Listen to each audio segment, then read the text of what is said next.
Informasi lainnya, bisa seorang ayah di Kabupaten Empat Lawang, Sumatera Selatan tega menganiaya bayi kandungnya yang masih berusia 2 bulan hingga tewas.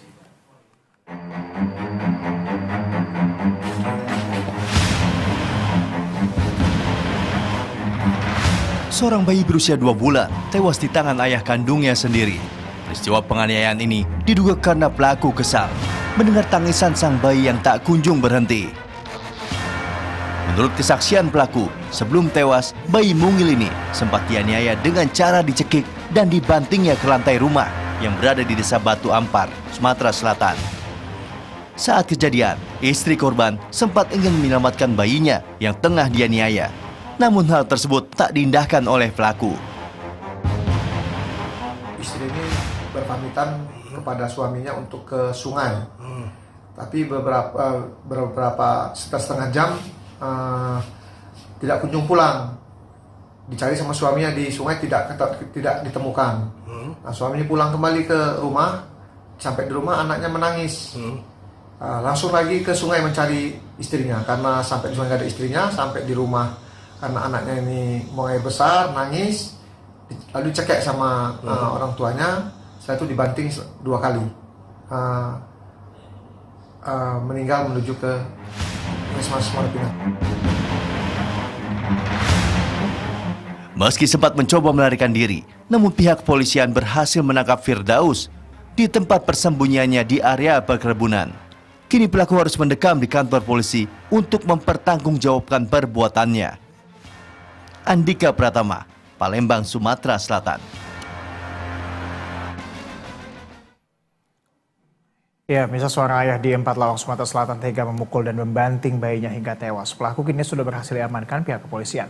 Untuk membahasnya lebih lanjut, kita sudah bersama dengan AKBP Dodi Surya Putra, merupakan Kapolres Empat Lawang.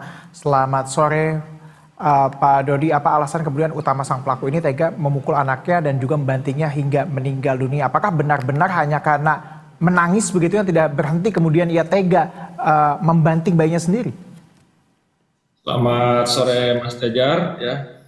Di sini kami bisa menjelaskan dan menyampaikan bahwa salah satu alasan dari pelaku yaitu ayahnya sendiri melakukan perundungan atau penganiayaan terhadap anak kandungnya sendiri dikarenakan faktor cekcok dalam rumah tangga dan juga faktor ekonomi.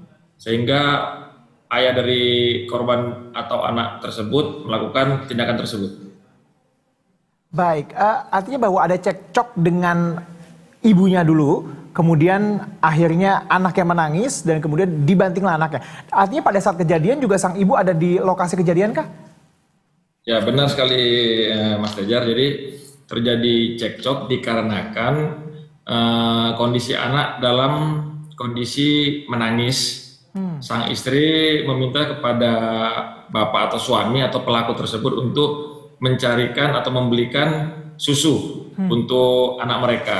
Namun karena keterbatasan ekonomi tersebut, terjadi cekcok antara pelaku dan istrinya sehingga anak menjadi pelampiasan dari pelaku tersebut. Baik. Pak, kemudian ketika sudah menganiaya anaknya, artinya kami mendapatkan informasi bahwa anaknya ini sebenarnya sempat dilarikan dulu untuk mendapatkan pertolongan medis. Benar demikian, Pak? Kapan kemudian akhirnya dinyatakan meninggal dunia?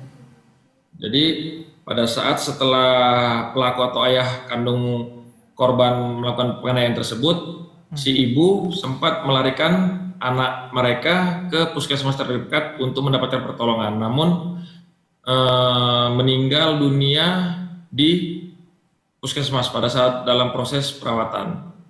Meninggalnya dikarenakan akibat penganiayaan dari orang tua atau si pelaku ayahnya tersebut. Ketika dibawa ke rumah sakit, apakah bayi ini masih dalam kondisi sadar kah, Pak? Atau memang sudah kritis? Masih dalam kondisi sadar dan mungkin dalam berusaha kondisi kritis karena meninggalnya di perawatan di puskesmas. Dari keterangan pelaku dan juga para saksi, apakah ini merupakan kejadian pertama atau sebenarnya sang ayah ini kerap melakukan kekerasan dalam rumah tangga kepada istrinya mungkin atau mungkin dengan anaknya sendiri? Ya, karena permasalahan ekonomi tadi, sebenarnya hal ini cekcok dalam rumah tangga itu kerap dan sering terjadi. Mungkin pada saat terjadinya peristiwa tersebut, di situ sudah bisa dikatakan puncak Puncaknya. dari kekesalan dari si suami ya karena tidak sanggup memenuhi kebutuhan ekonomi dari keluarga tersebut sehingga melampiaskan kepada anak kandungnya sendiri. Pada saat setelah pelaku atau ayah kandungnya tersebut melakukan penganiayaan kepada anaknya, pelaku atau ayah kandungnya tersebut melarikan diri ke perkebunan sekitar daerah tersebut. Artinya bahwa ia melarikan diri ke perkebunan ini sejak kejadian itu, dan polisi kapan Pak akhirnya bisa menangkap dan juga melacak lokasi dari pelaku bersembunyi ini?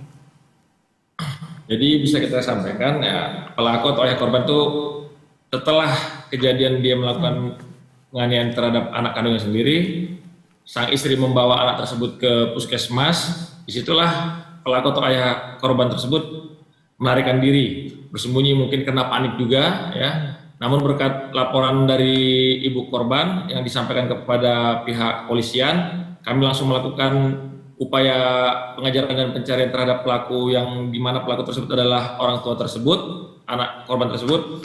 Alhamdulillah kita bisa menemukan dan mengamankan pelaku atau ayah korban tersebut di sekitar perkebunan di daerah lingkungan rumah korban tersebut. Baik, terakhir Pak, terkait dengan ancaman hukuman ini Pak, dikenakan pasal berapa? Di sini kita terapkan pasal 76 ayat C, junto pasal 80 ayat 3 dan 4 Undang-Undang RI nomor 17 tahun 2016 tentang perlindungan anak, yang mana ancaman maksimalnya adalah hukuman penjara paling lama 20 tahun. 20 tahun. Terima kasih AKBP Dodi Surya Putra, Kapolres 4 Lawang telah bergabung sama kami di Berita Satu Sore. Selamat sore Pak. Terima kasih.